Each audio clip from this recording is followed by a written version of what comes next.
the smartest film critic in the world, Cole Smithey. Hi, this is Cole Smithey with ColeSmithy.com and your guide to what to see and what to avoid at the movies this week. This debut feature from Brandon Cronenberg, son of revered director David Cronenberg, is all concept and very little substance. Do you not agree that the mania surrounding celebrity is reaching an unhealthy level? No, I don't. Trapped beneath a bleached-out glaze of a monochromatic minimalist future, care of cinematographer Kareem Hussein, Sid March, played by Caleb Landry Jones, toils away in a chic clinic that dispenses celebrity diseases at a premium. If you want the exact strain of herpes simplex that a Lady Gaga equivalent might possess, you can pay for the privilege. If Cronenberg's attempt at canny social satire sounds provocative, it's not. Sophie Barth's 2009 film Cold Souls, about the availability of rentable souls, makes Antiviral seem rudimentary by comparison, and even it wasn't a particularly impressive movie. Show me mouth. I don't understand how this isn't considered cannibalism. Brandon Cronenberg has two significant strikes against him. He isn't a proficient screenwriter, and he lacks the directorial experience to know how to mask it. As is the trend among hipster filmmakers, Antiviral is completely lacking in humor. The effect is suffocating. Creepy Sid is akin to a drug dealer who constantly delves into his own stash. His addiction to the viruses of his celebrity idols takes its toll.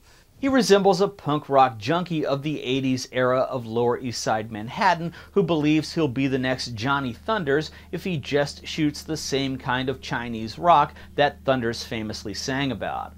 Sid makes extra money by stealing the diseases from the company he works for by putting them inside his body.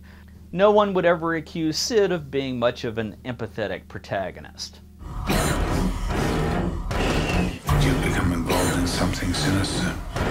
Antiviral is interesting for the first 10 or 15 minutes before it digresses into a slog. Boredom is the death of any movie, and this one will bore you to tears. I give this poor effort a D+.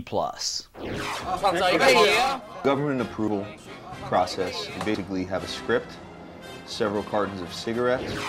Director Gil Kaufman martyrs himself on the altar of China's modern industrial filmmaking system, which cranks out movies for a customary budget of $300,000 per feature. Grab the hat. I look up on the board and it's a new actress has been cast. Without telling me. That's a new face. Armed with the script for a distinctively American psychological thriller entitled Case Sensitive, the quirky Kaufman, think Woody Allen's younger cousin, endures non-payment while attempting to make a movie with an all-Chinese crew. Our determined director exhibits the patience of Job while making joking asides about the willful incompetency that surrounds him. Kaufman loses his link in Rain, the film's cinematographer, to the sexist practices on the set. 5-day work week with 2 days off, and they just went 60 straight days. Stand up to your so-called rights in China, you'll get fired. Endless script translations and revisions occur as promises go unfulfilled regarding locations, costumes, and every other aspect of production. Examples of Chinese cultural phenomenon, such as its tone-deaf bootlegging of gay sexual identity, provide windows into a society that varies widely from that of the Western world. Kaufman's distinctly Jewish sense of humor lends the artistic ordeal some buffering perspective by way of his hyper-articulate personality. Now I know why they chose death over exile in the old Greek days. When they said, "We will exile you," they said, "No, put me to death." Unmade in China is an entertaining personalized account of an American director's hardships attempting to work in China's determinedly hostile filmmaking conditions. A question that hovers over the film is why either side would choose to work together in the first place. I give this fair documentary a B-. My sleeper pick is Francois Ozon's In the House. My guilty pleasure pick is Oblivion. My must-have DVDs are Pawn from Anchor Bay, Meet the Falcons from Kino Lorber, and the Commissaro Brunetti series from MH2 Networks.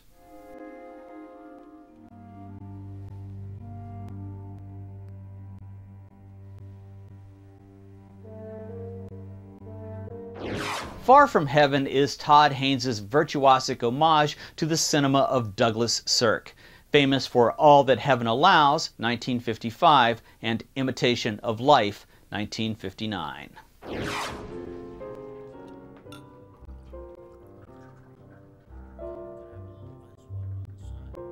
The movie is a politicized melodrama brimming with detailed social commentary. Haynes' dynamic range of socially informed filmic storytelling is exquisite. The context-rich narrative observes upper-class mannerisms, private and public, native to the Eastern Seaboard circa 1957. In Hartford, Connecticut, children call their moms mothers. Ladies lunch. Men work in lavishly modern wood-paneled offices of companies with names like Magnatech. The upper class views itself as middle class. Dennis Quaid displays a wonderfully understated reading as corporate family man Frank Whitaker. A closet homosexual, Frank engages in after-work trysts with other men. Frank's doting wife, Kathy, played by Julianne Moore, is a perfectly coiffed vision of 50s-era motherly and wifely perfection. Arrested for loitering in a movie theater, Frank's secret life starts to become apparent. Later, a spur-of-the-moment evening visit by Kathy to Frank's corporate office to deliver a homemade dinner results in a shocking discovery. Regular visits to a psychiatrist promise to break Frank of his sexual addiction to other men. Meanwhile, Kathy plays out her part as one of Hartford's leading socialites. Her stylish, well-kept home and her kindness toward Negroes becomes public record via a local magazine featuring the camera-friendly Kathy Whitaker.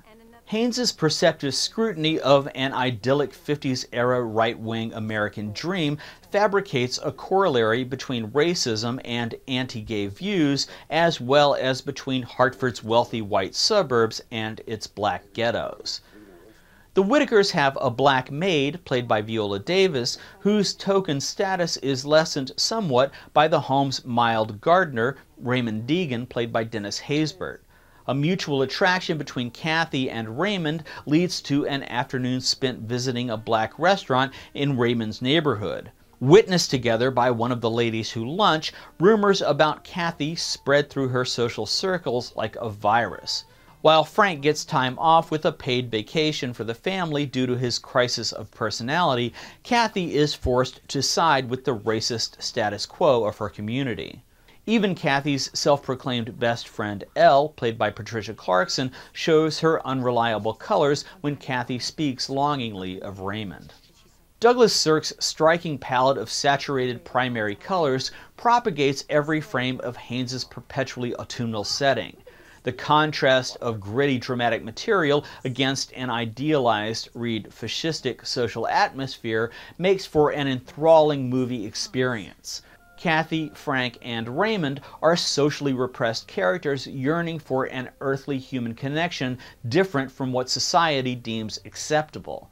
The romantic dramatic tapestry that Haynes crafts is as informative as the romantic tragedy is devastating.